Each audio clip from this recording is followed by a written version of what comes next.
আসসালামু আলাইকুম। আবারও চলে আসলাম ছোটো খামার থেকে। আলহামদুলিল্লাহ, একটা কথা বলতে চাই, যেহেতু বীজের বাছুর আর আমি দীর্ঘদিন যাবৎ লালন পালন করতেছি, অনেকেই আমার মতো করতে চান, দেশি গরুর মাঝে বীজ দিয়ে ভালো জাতের বাছুর দিয়ে শুরু করতে চান, তাহলে আমি একটা কথাই বলবো। দেখেন, প্রত্যেকটা গরু, দেশি গরু কিন্তু পর্যাপ্ত পরিমাণ দুধ দেয় না, কিন্তু বীজের বাছুরের যে বাছুরগুলো এদের কিন্তু প্রচুর পরিমাণ খাবার দিতে হয়।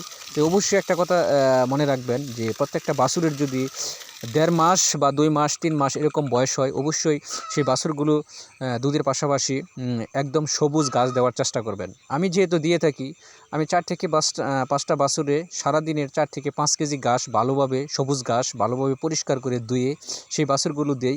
আলহামদুলিল্লাহ, আমার যে বাছুরগুলো আস্তে আস্তে খাবার খাইতেছে।